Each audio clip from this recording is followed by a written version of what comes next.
सुंदर नगर में सेठ रामलाल नाम का एक कंजूस व्यापारी रहता था। रामलाल भगवान कृष्ण की बहुत पूजा भक्ति करता था, पर साथ ही जब चढ़ावा देने की बात आती तो हाथ पीछे कर लेता था। उसकी इस आदत को पत्नी और बाकी जान पहचान के सभी लोग जानते थे। हरे कृष्ण हरे कृष्ण हरे हरे, हरे राम हरे राम हरे हरे। हे कृष्ण, मैं आपकी ऐसी ही पूजा करता रहूं और आप मेरे धन भंडार भरते रहो, यही इच्छा है।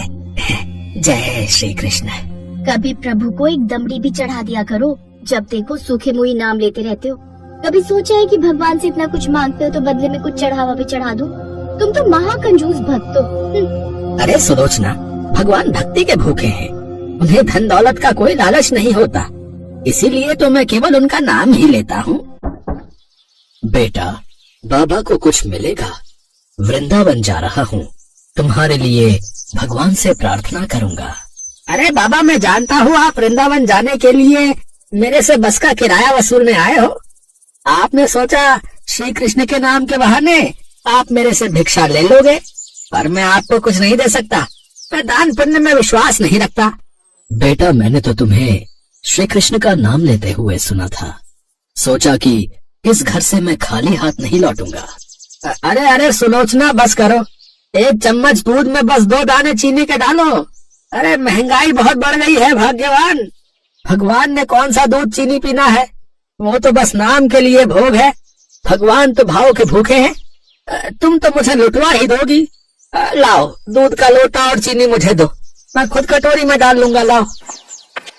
साधु बाबा ने देखा रामलाल ने खुद अपने हाथों से एक कटोरी में एक छोटा सा चम्मच दूध का और 1-2 दाने चीनी के डाले और कृष्ण जी की मूर्ति को भोग लगाने लगा।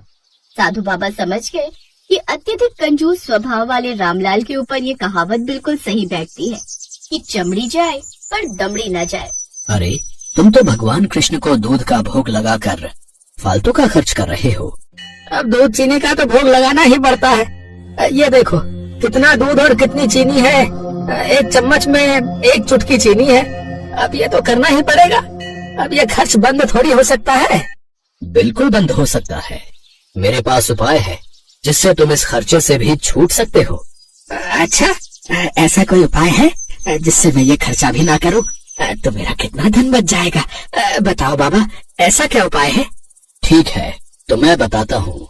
देखो, अभी अभी तुमने कहा कि भगवान भाव के भूखे हैं, तो अब से तुम जब भी भोग लगाओ तो ऐसा भाव रखना जैसे कि तुम सचमुच का दूध और चीनी का भोग लगा रहे हो, परंतु कटोरी में दूध चीनी नहीं होगा, पर भाव ऐसा होगा जैसे कटोरी में दूध चीनी सचमुच है। समझ गए? तुम्हारा मन कहेगा कि तुमने भोग लगा दिया और तुम्हारा रोजाना का दूध चीनी का खर्चा भी बच जाएगा। साधु बाबा की बात सेठ रामलाल को जच गई और उसने अगले दिन से वैसा ही किया जैसा उन्होंने कहा। अगले दिन जब रामलाल की पत्नी दूध चीनी देने लगी तो रामलाल ने मना कर दिया। रहने दो भाग्यवान, रहने दो। मैंने दूध चीनी निकाल लिया है, बस प्रभु का भोग लगाने लगा हूँ। हरे हरे हरे हरे कृष्ण हरे हरे हरे। ये आपको क्या हो गया? एक कटोरी तो खाली है, उसमें तो दूध चीनी है ही नहीं, भोग किस बात का लगाओगे? अरे मानसिक भाव से भोग लगा कर देखो तो तुम्हें ऐसा प्रतीत होगा मानो सचमुच भगवान दूध चीनी पी रहे हैं। ये देखो, वैसे 1 चम्मच चीनी सही रहेगी भाग्यवान। भगवान भी कहेंगे कि मैं कितना श्रद्धालु हूँ, बिल्कुल भी कंजूसी नहीं करता। पूरी 1 कटोरी भरकर दूध है और चीनी भी पूरे 1 चम्मच में लाई है। 2 चम्मच ज्यादा हो जाएगी प्रभु। ये लो, आपका भोग तैयार है, मैंने बड़े भाव से तैयार किया है, इसे भोग लगाओ प्रभु। हे भगवान, पहले इतने कंजूस कम थे जो अब और बन गए। अब तो इन्होंने जो थोड़ा बहुत दूध चीनी भोग लगाते थे वो भी बंद कर दिया। पता नहीं इन्हें सद्बुद्धि कब आएगी। अब रोजाना ही सेठ रामलाल भगवान कृष्ण के लिए झूठ मूठ का भोग रखने लगा। ये देखकर पत्नी भी कभी कभी गुस्से में आ जाती, पर वो कुछ कह नहीं सकती थी। सेठ रामलाल के पोते का पहला जन्मदिन था। बहू बेटा चाहते थे कि वो मंदिर में भंडारा करवाएं, इसलिए वो रामलाल से इस बारे में बात कर रहे थे। पिताजी, वंश का जन्मदिन है, सीमा चाहती है कि हम राधा कृष्ण मंदिर में भंडारा करवाएं। सुनो जी, मना मत करना। बहू बेटा पुण्य का काम कर रहे हैं, पहला जन्मदिन है वंश का और मंगल कार्य हो जाएगा। इसी बहाने आप कंजूसी बीच में मत लाना। हाँ हाँ ठीक है, नहीं कर रहा कंजूसी, पर एक शर्त है। भंडारे में क्या क्या बनवाना है वो सब मैं तय करूंगा भाई। हाँ हाँ पिताजी, वो कोई बात नहीं, बस मेरा मन था कि वंश के जन्मदिन पर भंडारा हो जाए। वो तो आप जो आपकी इच्छा है आप बनवा लो। ठीक है, मैं हलवाई को बता दूंगा कि क्या बनाना है। तुम सब मिलकर भंडारे की तैयारी करो। अब बारी थी रामलाल की फिर से कंजूसी दिखाने की। सेठ रामलाल हलवाई के पास गए और उससे बोला, क्या कहा? देसी घी? नहीं नहीं, तू देसी घी का नहीं, तू डालडा घी ही डाल दे हलवे में। बड़ा कोई देख रहा है, किसी को क्या ही पता चलेगा कि हलवे में देसी घी पड़ा है या डालडा घी। कहीं से तो पैसे बचाऊं, नहीं तो इस पूरे भंडारे में पैसे ही खर्च होते रहेंगे। रामलाल को लगा कि उसकी इस हरकत को कोई नहीं देख रहा, पर भगवान तो हमारी सभी बातों पर नजर रखते हैं। अब समय था भगवान कृष्ण के रामलाल को अपना प्रभाव दिखाने का। रामलाल ने तैयार हुआ थोड़ा हलवा कटोरे में लिया और भगवान कृष्ण की मूर्ति को भोग लगाने लगा। तभी कृष्ण जी की मूर्ति में से आवाज आई, हरे कृष्ण हरे कृष्ण हरे हरे हरे कृष्ण। ये देखो प्रभु, आज मेरे पोते का जन्मदिन है। भंडारे के बने हुए प्रसाद का पहला भोग मैं आपको खिला रहा हूँ। अब तो आप भी जान गए हो कि मैं कंजूस नहीं हूँ, खुला खर्च करता हूँ प्रभु। तभी मुझे शुद्ध देसी घी का हलवा नहीं खिला रहे, पर कोई बात नहीं। मुझे भक्त जो भी प्रेम से खिलाते हैं मैं उसे अवश्य स्वीकार करता हूँ। जैसे खाली कटोरी चम्मच जिसमें तुम दूध और चीनी नहीं डालते, पर मन के भाव से तो यही सोचकर भोग लगाते हो ना कि मुझ तक पहुँच रहा है। हलवा शुद्ध देसी घी का बना हो या डालडा घी का, तुम मुझे जो भी चीज प्रेम से खिलाओगे मैं अवश्य खाऊंगा। भगवान कृष्ण की आवाज सुनकर रामलाल चौंक गया। वो सोचने लगा कि हलवे में देसी घी की बात भगवान तक कैसे पहुंच गई। उसकी आंखों में आंसू आ जाते हैं और वो रोने लगता है और माफी मांगता है। मुझे क्षमा कर दो प्रभु, क्षमा कर दो, मुझसे बहुत बड़ी भूल हो गई। मैं सचमुच कितना बड़ा पापी हूँ जो आपको ही धोखा देने चला था, जबकि आप तो पूरे जगत के पालनहार हो। आपकी दृष्टि तो पूरे संसार पर रहती है। मैं ये बात कैसे भूल गया प्रभु। मैं वचन देता हूँ, अब मैं कभी भी कंजूसी नहीं करूँगा, खूब दान पुण्य करूँगा, कभी किसी का दिल नहीं दुखाऊंगा। मुझे क्षमा कर दो प्रभु, मुझे क्षमा कर दो, अपने इस भक्त को क्षमा कर दो। रामलाल, तुम मेरे प्रिय भक्त हो, मैं तुमसे बिल्कुल भी नाराज नहीं हूँ। मैं तो बस तुम्हें सही मार्ग दिखाना चाहता था। सदैव दूसरों की मदद करो, दान पुण्य करने से तुम्हारे कर्म अच्छे होंगे और तुम्हें मोक्ष की प्राप्ति होगी। सदा खुश रहो, मेरा आशीर्वाद सदैव तुम्हारे साथ है। रामलाल दौड़कर हलवाई के पास जाता है और उससे हलवा दोबारा बनाने के लिए कहता है, वो भी देसी घी का। रामलाल उस दिन अपने पोते के हाथों से खूब दान पुण्य करवाता है। परिवार के सब लोग रामलाल का बदलता हुआ रूप देखकर बहुत खुश थे।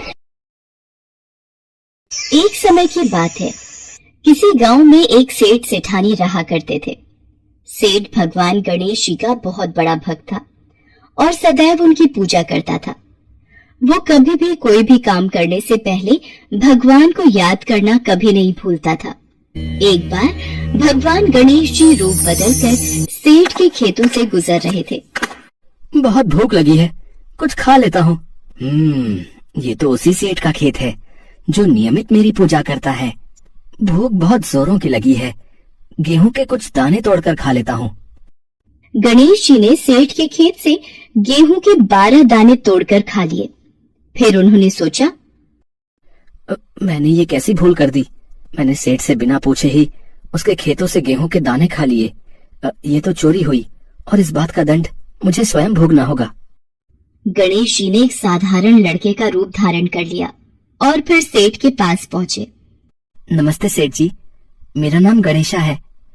मुझे कोई काम मिलेगा? मैं बड़ी दूर से आया हूँ। यदि आप मुझे कोई काम दे दोगे तो आपकी बड़ी मेहरबानी होगी। गणेशा, मैं तुझे काम तो दे देता, पर आजकल मेरे काम में भी बहुत घाटा चल रहा है। मैं तुझे तनख्वाह नहीं दे पाऊंगा।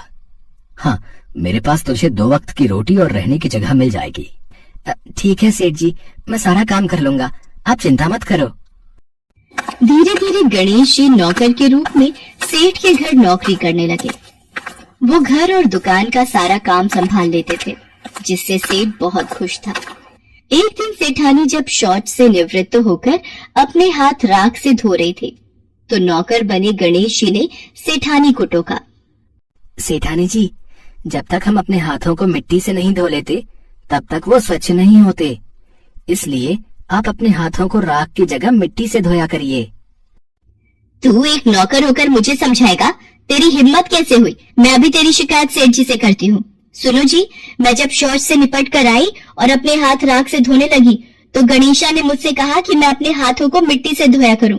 क्या ये बात सही है? गणेशा, बात तो तू सही कह रहा है। जब तक मिट्टी से हाथ नहीं धो लेते तब तक हाथ स्वच्छ नहीं होते। ये गणेशा तो बहुत समझदारी की बातें करता है, हमारा भला सोचता है। सुनो जी, कल मुझे गंगा स्नान के लिए जाना है, तुम चलोगे साथ? कल्याणी, तुम एक काम करो, कल गणेशा के साथ ही चली जाना, मुझे दुकान पर काम है। आप चिंता मत करो, मैं सेठानी जी का पूरा ध्यान रखूंगा और अच्छे से गंगा स्नान करवाऊंगा। अगले दिन सेठानी गणेशा के साथ गंगा घाट पहुंचती है। सेठानी गंगा के किनारे पर ही बैठकर स्नान कर रही थी। गणेश जी वहां गए और सेठानी जी को बीच गंगा में ले जाकर डुबकी लगाकर वापस किनारे पर ले आए। इस पर सेठानी जी बहुत गुस्सा हुई। उन्होंने गणेशा से कहा, गणेशा, ये तुमने क्या किया? मैं किनारे पर बैठकर ही स्नान करना चाहती थी, मुझे डुबकी नहीं लगानी थी। सेठानी जी, जब तक गंगा स्नान में गंगा जी में डुबकी ना लगाई जाए तब तक मोक्ष की प्राप्ति नहीं होती। गंगा स्नान तो डुबकी लगाकर ही पूर्ण होता है। मुझे ज्यादा समझाने की जरूरत नहीं है। सेठानी घर जाकर ये बात सेठ को बताती है। गणेशा, तुमने ऐसा क्यों किया? सेठ जी, आप ही बताइए, जब तक हम गंगा में डुबकी नहीं लगा लेते तब तक स्नान पूर्ण नहीं होता। मैं सही कह रहा हूँ ना? अब किनारे पर बैठकर स्नान करने का क्या फायदा? ये गणेशा तो बड़ी बुद्धिमानी की बातें करता है, हमारे बारे में कितना अच्छा सोचता है। गणेशा इसी तरह सेठ के सारे काम करने लगा था। गणेशा के आ जाने से अब सेठ जी का व्यापार भी अच्छा हो चला था। एक दिन सेठ ने घर में एक पूजा का आयोजन किया और सेठानी जी को बुलाने के लिए गणेशा से कहा, गणेशा, जाओ जाकर सेठानी को बुला लाओ, पूजा का समय हो रहा है, हमें मंदिर निकलना है। ठीक है सेठ जी, मैं अभी सेठानी जी को बुलाकर लाता हूँ।